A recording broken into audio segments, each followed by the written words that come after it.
Does that sound similar to Protestant creeds and sects that contradict? That they differ widely amongst themselves, both as respects doctrine and tradition. And they make it their effort daily to invent some new opinion and to bring out what no one had ever thought before of. He's implying here that church doctrine was effectively well established around that period, or at least certain doctrines were well established. The church had to do things like create the Nicene Creed in response to it, had to refine its language, refine its doctrines, the description of existing doctrines in response to these attacks by these heretics.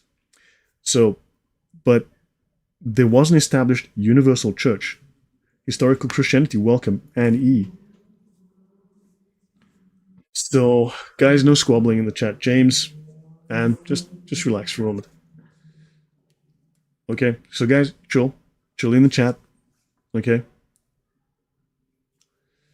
Robert, thank you very much. Appreciate the purchase. Thank you. Okay, so understand. So notice, Irenaeus is here describing the Gnostics. But do you see a parallel? Do you see a connection to what happened with the Protestant churches?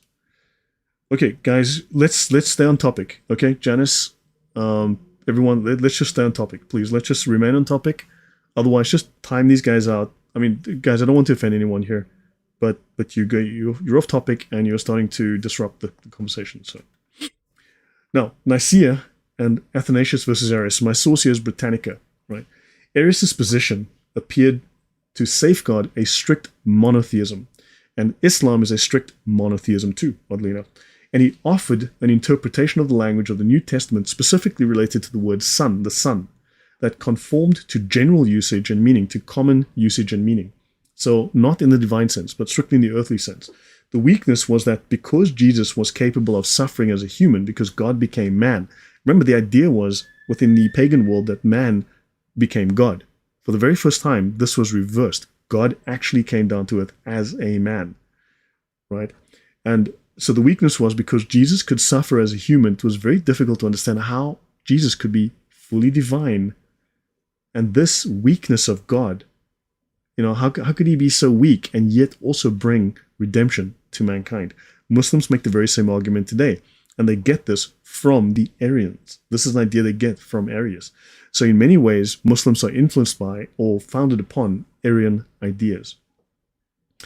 So, and Lady Thomas says, I think they split every time they agreed.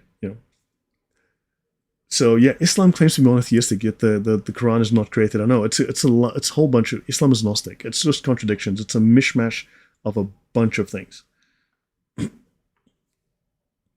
So let's see. So according to Athanasius, God had to become human so that humans could become divine. He had to come to our level and help us up because we, as humans, weren't able to reach the divine on our own. He had to come down and create a door for us, make a way for us, a bridge for us. So he concluded that the divine nature in Jesus was identical to that of the Father. Otherwise, how could he bring salvation? And that the Father and the Son have the same substance. He insisted on the need for the Nicene homoousios to express the Son's unity with the Father. Now, the Arian controversy split the Christian community. It threatened the political stability of the Roman Empire. And Emperor Constantine, because this was causing him a headache, called the Council of Nicaea. And they formulated the Nicene Creed. Joan Denise says, actually that's a really, really well stated. She says, it wasn't weakness, it was love.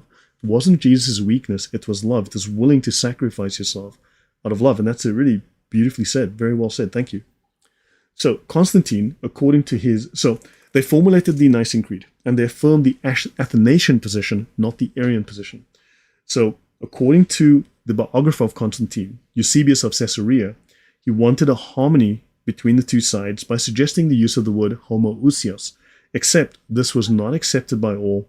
Well, which was the idea of homoousios, the unity of the same substance between God the Father and God the Son. This was accepted by everyone except Arius and 2 Libyan bishops, so the minority. The Western bishops understood the term as equivalent to the Latin substantia, which Tertullian had used to describe the two substances of Jesus as human and divine.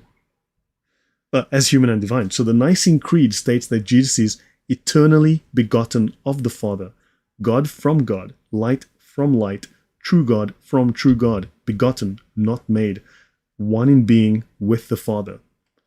So they had to create the Nicene Creed in response to this incredibly destructive Arian creed. The council rejected the opinions of those who argued, as Eusebius put it in a very famous letter, that once he was not. In other words, there was a time when Jesus was not. He was created by the Father. Or he was not before his generation, before he was born, incarnated on earth as a human. Or he came to be out of nothing.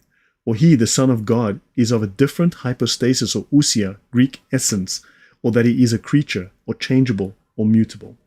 So this is the early church father view. This disagrees completely with these other groups that I mentioned in the beginning, that all saved Christianity, restored the true faith, rescued Christianity.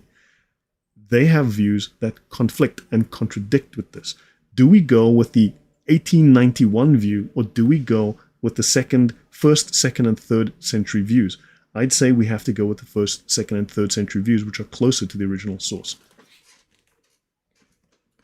So if Jesus hadn't suffered, would they have believed it? I guess so. Yeah, who knows? So the Council of Ariminum, or Rimini, back to Britannica. So the Council of Ariminum, also known as the Council of Rimini, in 359 AD, this was one of several 4th century church councils that were concerned with Arianism. And here things took a step backwards.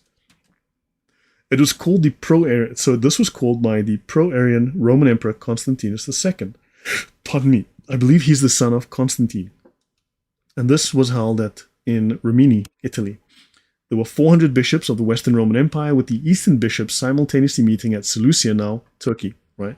The majority of bishops were Orthodox, and they accepted the faith of Nicaea. The Arian minority, however, were very skilled diplomats. They were very good speakers. They were sophists. They were really good with words, and they understood the value of having really good oratorical skills. And they successfully they reversed the Orthodox decision of the majority from the Council of Nicaea when they got to speak to the emperor. So the Orthodox bishops remaining at Ariminum were forced to recant and subscribe to an Arian creed that was drawn up at Nice in Thracia. So Pope Liberius, who was Pope from 352 to 366, who was, as you know, the Pope to the Antichrist, and they have some strange pagan religion, he broke from the mold and repudiated this creed and declared the Council of Ariminum without authority.